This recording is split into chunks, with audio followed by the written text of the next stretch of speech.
Last year, my wife called me boring and left me for her yoga instructor. Now, she's staring across a packed restaurant at the happiest version of me she never got to know. I'll never forget how it started, and honestly, I doubt I'll ever fully shake that first punch in the gut. Picture this. It's a lazy Sunday, early afternoon, and the sun's streaming through our kitchen window. I'm making coffee, Anna's scrambling eggs, and her best friend Julie's perched on a bar stool scrolling Instagram on her phone. I remember thinking it was a decent day, nothing out of the ordinary. Then Anna started with, "Oh my God, Mark, do you ever switch up your coffee order?" "Every Sunday, it's the same thing." She grinned at Julie, who gave a small, polite laugh. I tried to play along. What can I say? If it works, why mess with it? Anna rolled her eyes, pushing her hair behind her ear. "That's just it. You're like, always the same. Everything is a routine. Even your jokes have a schedule." Julie's eyes darted between us, her smile flickering. "I mean, Mark's reliable. That's nice, right?" Anna let out this little snort. Reliable? Or just boring? Seriously, Jules, you should see him when I suggest anything spontaneous. Last month, I wanted to go up to the lake on a whim, and he acted like I'd suggested robbing a bank. My face went hot. I could feel it. I had work the next morning. You know that. She shot me a pitying look, then turned to Julie. "See? This is what I'm talking about. You and Kyle go hiking, skydiving, salsa nights. Meanwhile, I'm lucky if Mark agrees to watch a new show instead of reruns of Seinfeld." Julie let out a nervous laugh. "Hey, Seinfeld's a classic, though." Anna smirked, slicing the eggs with too much force. "Maybe I just want to feel alive sometimes. I mean, fun is kind of important in a marriage, right?" I tried to keep my tone steady, but my voice cracked a bit. "I thought we were happy, Anna. Or at least, okay." She didn't even look at me. "You never notice, do you? It's like you're numb to excitement.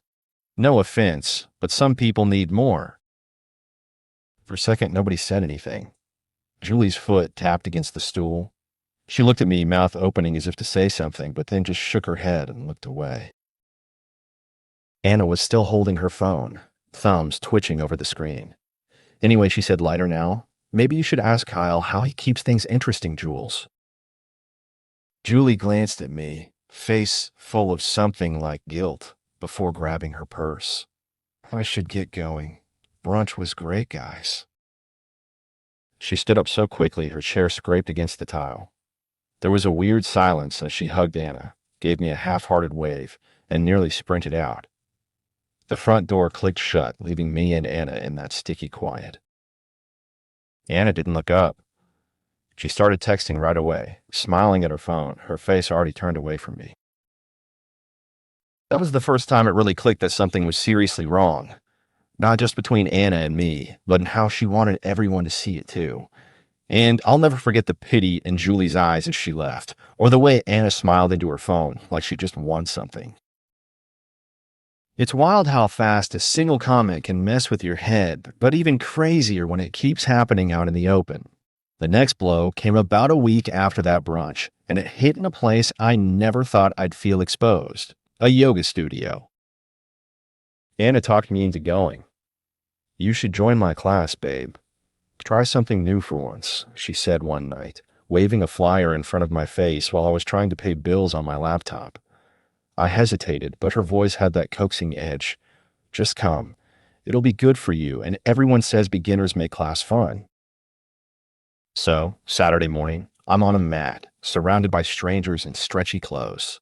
Anna breezes in late, her ponytail swinging, flashing Josh, the instructor, a big smile as she checks the attendance sheet. Josh claps his hands. "All right, everybody, let's welcome our new brave soul, Mark. Give him some encouragement. He's clearly in for an adventure." The class chuckles, and Anna giggles louder than the rest. I manage a weak hay, but my palms are already sweaty. As we start with some basic stretches, Josh wanders over and gives me a once-over. Try to touch your toes, Mark. Or at least wave at them, he jokes to the group's amusement. Anna leans over to the woman next to her, whispering, then calls out, "Be gentle, Josh. He's only flexible at spreadsheets." Everyone laughs, even the people who don't know me. My face burns. Josh grins. "Don't worry. Yoga is about progress, not perfection. But, man, you are tight. You play any sports or just chess?" He winks at Anna. She makes a big show of sighing, just spreadsheets and reruns. I told him this would be out of his comfort zone. Her voice turns syrupy, like she's talking to a pet. "But you're doing amazing, sweetie. It's adorable." Someone in the back pipes up, "Old dogs, new tricks, right?" The whole room chuckles. Anna's eyes dance with laughter, but it's not friendly. I shoot a glance at the door, wishing I could bolt, but I keep fumbling through the poses, barely keeping up. Each move, Josh finds a way to point out how rigid I am. "Careful, don't strain yourself, old man." The class howls again. Midway through, I spot my coworker Jenna laying out a mat in the corner. She gives me a small wave, eyebrows raised in confusion, and mouths, "You good?" I fake a thumbs up. After class, everyone's rolling up mats and chatting. Anna's perched on the edge of the stage, scrolling through her phone, laughing at something Josh whispers in her ear. Their heads are close. Jenna catches up as I tug on my shoes. "Hey, Mark," she says quietly, glancing over her shoulder. "Didn't expect to see you here." She hesitates, then lowers her voice. I try to brush it off. "It's, fine. Just trying something new, you know." She frowns, not buying it. "Look, I don't want to get in your business, but that was kind of rough. Are you sure you're all right?" From across the room, Anna's laughter rings out. Josh throws his arm around her shoulder, and they both burst out laughing at some private joke. Jenna glances their way, eyes narrowing. "If you ever need to talk, you know where to find me." She pats my arm, then grabs her things, leaving me standing there, feeling twice as small. As I watch Anna and Josh lingering at the front, Anna not even glancing in my direction, I realize Jenna's going to remember every second of this. And knowing my office, word will get around fast. The next time things really shifted, it was at this big neighborhood barbecue in our friend Greg's backyard. Greg always went overboard, string lights, burgers, craft beer, the works. Everyone from our cul-de-sac was there, plus people from work, including my boss's wife, Tina. I was flipping a burger on the grill, trying to tune out most of the party chatter, when Greg strolled up with a grin and a red cup in hand. "Hey, Mark, you bringing spreadsheets to the barbecue, or just here to keep us all out of trouble?" His voice was loud enough for the people on the patio to hear. Anna, standing with the group near the cooler, caught the joke and rolled her eyes dramatically. "Don't tempt him, Greg. I swear he color-coded our vacation itinerary last year." She gave Tina a look like they were in on some private joke. Tina laughed politely. "Somebody's got to keep things organized, Anna." Her tone was light, but the group started to snicker. Greg raised his cup like he was making a toast. "To Mark, the responsible one. The only guy here who probably has tomorrow's to-do list in his pocket." Everyone cracked up. I tried to cut through, keep it friendly. Better a to-do list than a hangover, I joked, but it barely landed. Anna just shrugged, sipping her wine with that practiced, breezy tone. "Honestly, sometimes I think I need more excitement. It's fun being the stable couple and all, but stability gets old." She glanced at her circle and, with a laugh that sounded too loud, added, "Maybe I just need someone to shake things up a little, you know?" Some of the neighbors, especially the younger crowd, started egging her on. "Anna, I'll take you salsa dancing if Mark won't," someone called, and the group whooped. I tried to join the group, but every time I opened my mouth, Anna or Greg would outpace me. "Lighten up, Mark, it's just jokes," Greg said, clapping me on the back a little too hard. I tried again, but Anna cut in. "Don't worry, He's used to being the straight man. It keeps me on my toes, sometimes. Across the yard, I saw Tina lean toward her husband, my boss, whispering something, both looking at me with half-concealed amusement. The laughter had a different edge now. It wasn't just close friends, it was the whole neighborhood, and I could feel something shifting. The jokes weren't about Anna teasing her boring husband anymore. They were about me, as if it was a fact everyone could laugh along with. Anna's phone buzzed. She glanced at it and, with that sly smirk, excused herself. "Be right back. Need to check something," she said, already walking off toward the side gate. I watched her step into the shadows, thumbing out a message. A few minutes later, I walked inside for a drink and saw her phone lit up on the counter. My stomach dropped at the preview notification. Josh M. flexed biceps. "You free tonight?" Her phone vibrated again, and Anna re-entered the kitchen, stopping dead when she saw me there with her phone sitting between us. She snatched it up with a too bright smile. "Everything okay?" Before I could answer, Greg called from the patio. "Anna, we need more ice out here." She hurried off, phone clutched tight, not even waiting for my answer. Back outside, the group's laughter rose again, and I caught Tina eyeing me with a mixture of pity and curiosity. I knew then, whatever this was, it wasn't just jokes at my expense anymore. Anna's secrets weren't just between us. The whole neighborhood would know something was off before the night was over.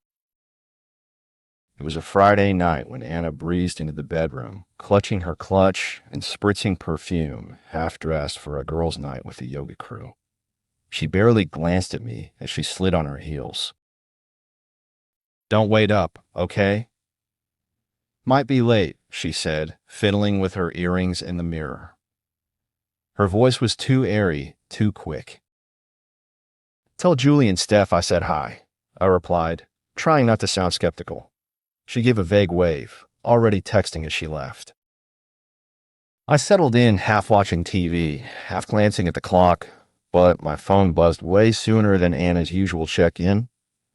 It was my buddy Dan. I hadn't heard from him in weeks, so I opened his message right away. "Yo, is Anna out with you tonight?"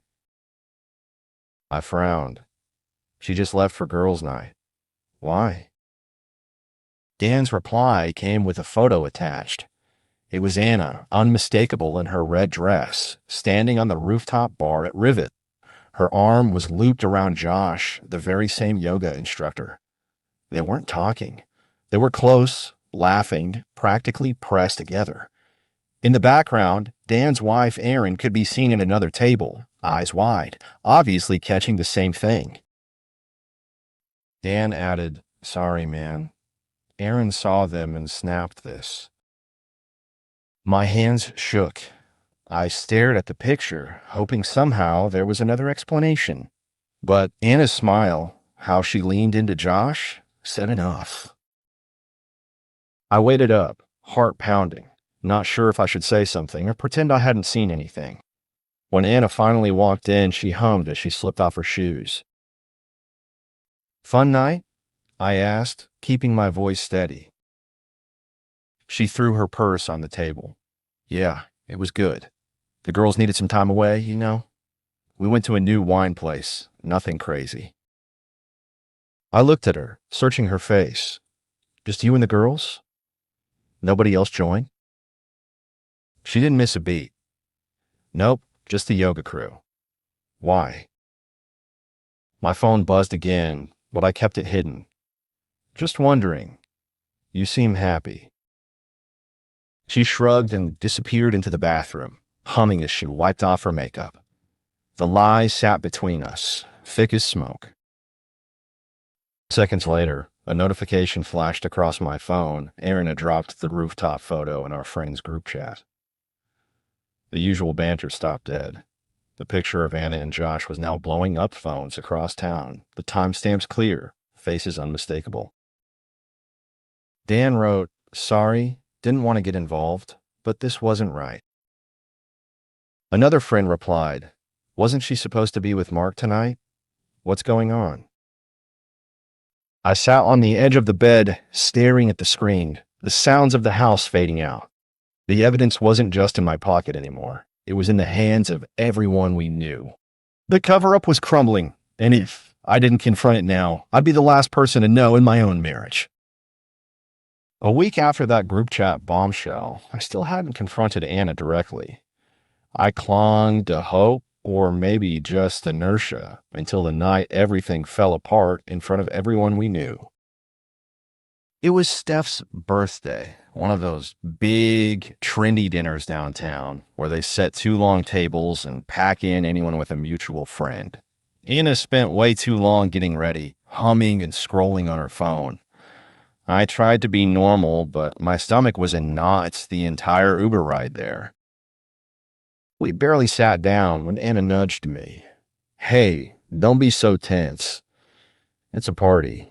She flashed her practiced smile at Steph and the rest of the table, acting like nothing was wrong. Drinks arrived. Toasts went around. Anna ordered shots for the table, which was so not her style. The room buzzed with noise until suddenly Anna's phone lit up, and she excused herself for a quick work thing. She was gone longer than a work text should take. When she came back, Josh, yes, Yoga Josh, wandered in, all casual, in his tight shirt and with that wide, easy grin. "Heard the party was here. Hope you don't mind," he said, sliding into the empty seat by Anna. I froze. Everyone else just watched, silent for a beat. Anna beamed, leaning into Josh. Who doesn't love a surprise? She let her hand rest on his arm, her laugh way too loud. Steph tried to smooth it over. "So, how do you two know each other again?" Her eyes flicked to me, then back to Anna. Anna didn't hesitate. "Oh, Josh teaches yoga. He's just stopping by to wish Steph a happy birthday." She turned to me, voice syrupy. "Mark tried yoga once.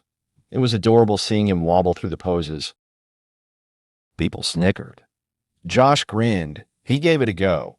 "We'll work up to a downward dog soon, right, Mark?" I could barely force out a tight smile. Anna clinked her glass.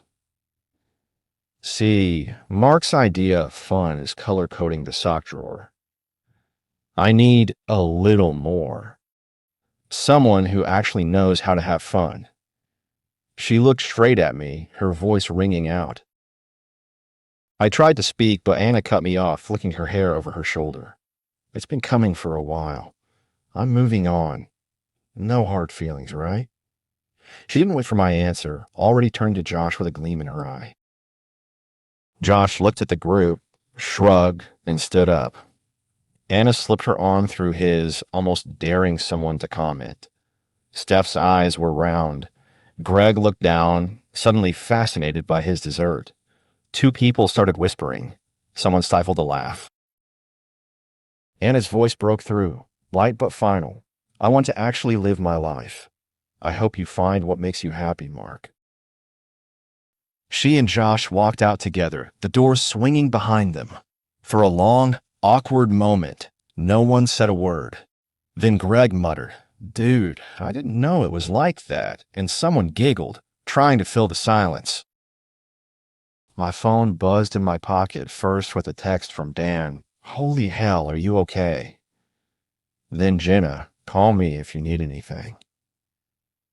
But for every kind message, there were 3 in the party group chat, little snickers, jokes, and one, wow, what a show. The room felt like it was closing in. I just sat there, everyone watching, as the reality of being dumped, publicly, spectacularly settled in. If there was any doubt before, it was gone now. I was the talk of the neighborhood, whether I wanted it or not. There's no manual for picking yourself up after getting torched like that, but after a week of half-hearted sympathy texts and way too many pitying glances at work, I figured I couldn't keep hiding at home. Jenna, my coworker, the one from yoga, cornered me by the coffee machine. "Mark, come out tonight. Trust me, you need a reset," she said, shoving a neon improv class flyer in my hand. "I'll be there. It's fun, and nobody cares if you mess up. You can even just watch." I started to protest. but she shot me that look. Seriously, you need to change. And you need to laugh at something that isn't your life for 5 minutes. So I showed up. The place was a tiny black box theater, about 24 folding chairs, Christmas lights strung up on the ceiling. Jenna waved me over to a group clustered by the door. "Everyone, this is Mark," she said. "He's new. Be nice." A woman in a vintage band t-shirt grinned. "First rule, you can't be worse than Carl." She pointed at a guy pretending to faint. The group laughed. For the first time in weeks, it felt like nobody was whispering behind my back. The instructor started with some warm-ups. Don't overthink it. Say the first thing that comes to mind. Easier said than done, but Jenna kept nudging me forward. My first attempt was awkward, my voice cracking, but when I blurted, "My favorite dinosaur is a tax auditor," the group howled. Someone shouted, "You are hired," and tossed me a fake mic. By the third game, I was just trying to keep up. During a scene about a disastrous first date, I accidentally knocked over a chair and got the biggest laugh of the night. The instructor clapped. See, this is why we love having new blood. Unpredictable energy. Afterward, everyone moved to the dive bar next door. Jenna handed me a beer. "I told you it wasn't so bad," she said. "You actually have timing. In a dorky way, but it works. Come next week?" I was still catching my breath when the woman from earlier, Lisa, slid into the booth beside me. Her smile was easy and unforced. I laughed. Trust me, running away crossed my mind about 20 times. But this was not terrible. Lisa tilted her head. "We're doing a hike at Willow Creek on Saturday. You should come. No pressure, but it's fun. And you can bring your dinosaur facts." Jenna grinned, raising her glass. "Told you, Mark. New circles, new chapters." People at the table started making plans, arguing over who'd bring snacks, tossing hike ideas back and forth. Nobody cared about my past. Nobody was labeling me boring. Lisa stood, shouldering her backpack. "So, Ewing, or are you one of those routine-only guys?" I grinned, the words surprising even me. "I'll be there. Promise." As she left, Jenna nudged me, her eyes soft. "See? I told you, people want to know who you are, not just what someone else said about you." I watched Lisa laughing with the others as they filtered out to the street, realizing something had actually shifted. For the first time in months, I felt like the story wasn't already written for me. It was just getting started. By Saturday morning, I was halfway convinced the improv class had been a fever dream until my phone started pinging nonstop. Jenna had posted a bunch of photos from the bar after class. There I was, mid-laugh, arms thrown up in surrender, with Lisa and the rest of the group cracking up behind me. Jenna tagged everyone, me, Lisa, even Carl pretending to faint. Lisa found me at brunch, sliding into the booth with 2 coffees. "You're viral, you know. People love the accountant with stand-up energy." She winked, then nudged my phone, which was lighting up with notifications. "Wait till you see the comments," she teased, scooting her chair closer so our knees bumped. I scrolled, expecting maybe a handful of likes. Instead, there were reactions from people I hadn't heard from in months. Julie, Anna's best friend, commented, "Mark? Who knew you had a wild side? Vanilla you." Underneath that, one of Anna's old coworkers wrote, "Living for this energy. You go, Mark." Even some of my old college friends chimed in, tagging each other to joke about Mark 2.0. Jenna leaned over. "Told you, the world's ready for a new leading man. You coming back next week?" Lisa grinned. "Only if he promises another dinosaur monologue." The table cracked up. I felt the attention, but for once it wasn't uncomfortable. It was good. It felt earned somehow. "Maybe I'll even try something other than pancakes this Sunday," I joked, earning a round of groans at my risk-taking spirit. Lisa's eyes met mine, warm. You know, nobody here cares who you were a year ago. We only want to know who you are now. Suddenly, Jenna's phone buzzed, and she let out a snort. Well, guess what? Julie just texted. She said Anna saw the pictures. Apparently, your boring rep is officially dead. Everyone at the table exchanged looks, some amused, some surprised. Lisa grinned. Think Anna regrets trading in a spreadsheet king for a guy who can't even fake faint as well as Carl? I laughed, feeling a weird mix of relief and nerves. Honestly? As the laughter faded, my phone buzzed with an unfamiliar number. I opened the message, and there it was. Congrats on your new life, Mark. Guess you finally found your excitement. Eh? I stared at it, the table suddenly silent as Lisa peeked over my shoulder. That her? I nodded, sliding the phone face down. Lisa squeezed my hand. Her opinion doesn't matter anymore. But as conversations started up again, I couldn't help but wonder, what would Anna do now that her version of my story was unraveling in front of our old world? A month after that brunch, Lisa cornered me in the group chat. So, we're doing Portugal. 3 days in Porto, then hiking in the Douro, then Lisbon for food and music. You in, Mark? I'd barely traveled out of state before this year, but Jenna and the rest started piling on encouragement. You're coming, Lisa insisted. I'm telling everyone about your improv dinosaur monologue. I laughed, but I said yes, surprising even myself. That trip was nothing like anything Anna and I ever did. Lisa was relentless in the best way, dragging me up hills, coaxing me into street food stalls, snapping photos of me looking half terrified on a boat tour. She posted everything, us at a vineyard, me badly, dancing in a Lisbon square, the two of us holding up coffee like a victory trophy. The comments section exploded. Jenna tagged half the improv group. Even Greg from the old neighborhood chimed in, look who finally escaped accounting hell.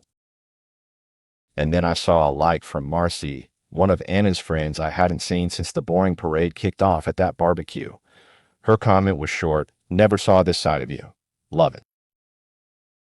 I'd come back from the trip with a suitcase full of souvenirs and a phone stacked with messages. My boss, who'd been at that infamous barbecue, stopped by my desk. Your photos with Lisa looked amazing. You should lead the next team building retreat. You've got a knack for bringing people together.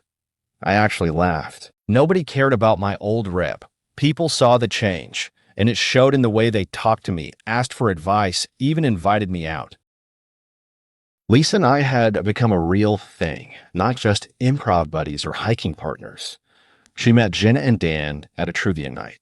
She remembered everyone's names, deflected any awkward questions about Anna with a joke, and maybe the best part, she liked me for all the weird quirks nobody had ever noticed before. At happy hour, she stole my fries and told everyone about my legendary routine for color-coding vacation photos. Instead of mocking, people started chiming in, teasing but clearly interested. One afternoon, Lisa nudged me as we scrolled through the Portugal pictures again. Ever think you'd be here? She asked. I shook my head.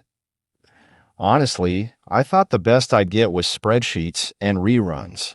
Turns out, life's bigger if you let it be.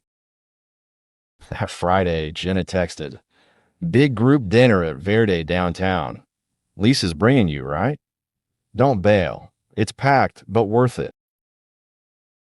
We walked in, laughing about the time I'd slipped in mud halfway up a Portuguese trail. The place was buzzing, people everywhere, lines by the bar, laughter and clinking glasses. As we reached the table, someone tugged my sleeve and pointed. Across the restaurant, at a high top near the window, sat Anna. Her hair was styled just so, wearing that designer jacket she used to save for special occasions. Next to her was Josh, scrolling his phone, barely glancing up as Anna spoke to him. She scanned the room, spotted me and Lisa, and her face froze, eyes wide, then squinting like she was trying to process what she was seeing. Lisa followed my gaze. "Is that," she whispered, "you want to leave?" I shook my head, smiling back at her. "Not a chance. I want dessert." Anna's gaze lingered, locked on the two of us, on the version of me she'd never bothered to meet. Josh looked bored, yawning, as Anna's hand tightened around her cocktail glass.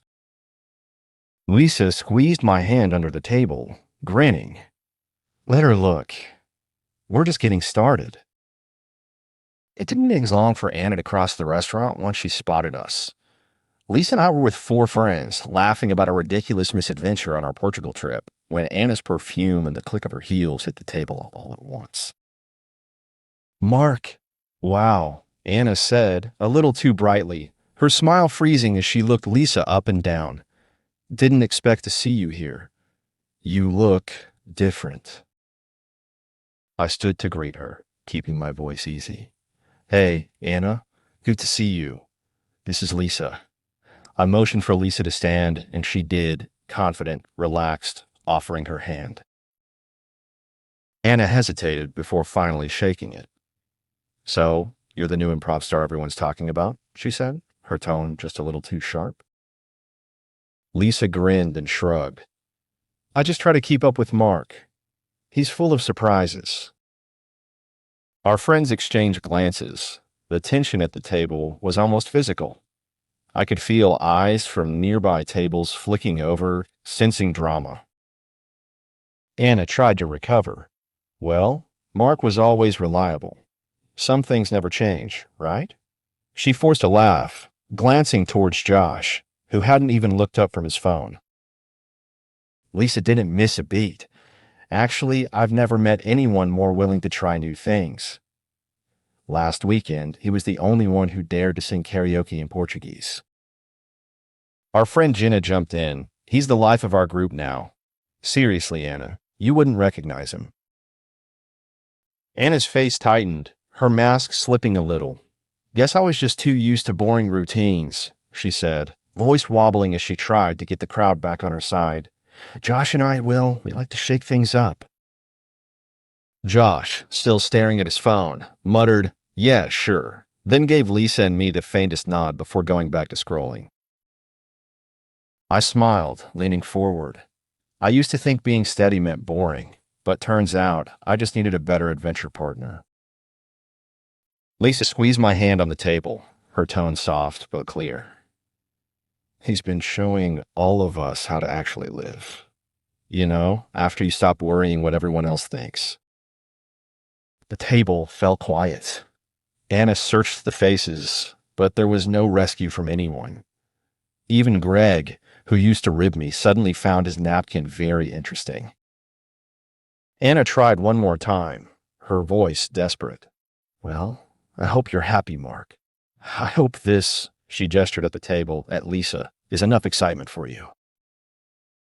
I met her eyes, steady. "Yeah, Anna." Lisa's arm looped through mine as Anna stood there, blinking, clearly realizing for the first time that her old tricks had lost their power. Other tables were watching too. A couple of Anna's own friends across the room exchanged looks, shaking their heads. Anna turned away, lips pressed tight, and stalked back to her table. Josh barely looked up, already bored and sliding his chair back so he could talk to the bartender instead. Anna just stood there, alone in a crowd, watching as Lisa leaned in and whispered something that made me laugh out loud. That moment, Anna standing there, stuck with no one cheering her on, realizing she'd gambled and lost everything that mattered, was the exact opposite of what she'd pictured when she left. Her glare stayed on me as Lisa and our friends toasted, and even as the room moved on, Anna couldn't. She'd lost the crowd, lost the story, and lost the version of me she thought couldn't exist. The next Sunday morning, the kitchen was crowded and loud, but in a good way. Jenna was flipping through a playlist, Lisa was pouring coffee, and Dan was already making jokes about my secret pancake recipe. I stood at the stove, letting Lisa sneak chocolate chips into the batter when she thought I wasn't looking. Careful, Mark, Lisa teased, bumping me with her hip. If you keep being this predictable, we'll have to stage an intervention. Maybe force you to go skydiving. Jenna snorted. Yeah, or color code his closet. The horror. I grinned, sliding a perfect pancake onto a plate. Don't knock the system. I find peace in pancakes. Lisa leaned in, voice low but playful. You know, you're kind of adorably boring. I mean that in the best way. The table erupted in laughter, nobody mocking, just warmth. Dan raised his mug. To Mark, the only guy who could make brunch legendary and somehow keep it wholesome. I looked around. No one was glancing at their phones for gossip. No one was talking behind my back. Just friends, food, and a girlfriend who liked every weird part of me. Lisa ruffled my hair and whispered, "This is the good stuff. You, me, pancakes, and no drama." I just laughed, flipping another pancake. Anna's voice, her opinions, all of it, gone. For the first time in years, I felt like myself. And when Jenna snapped a photo of me on my apron, Lisa grinned and said loud enough for everyone to hear, "That's my boring guy." No one disagreed,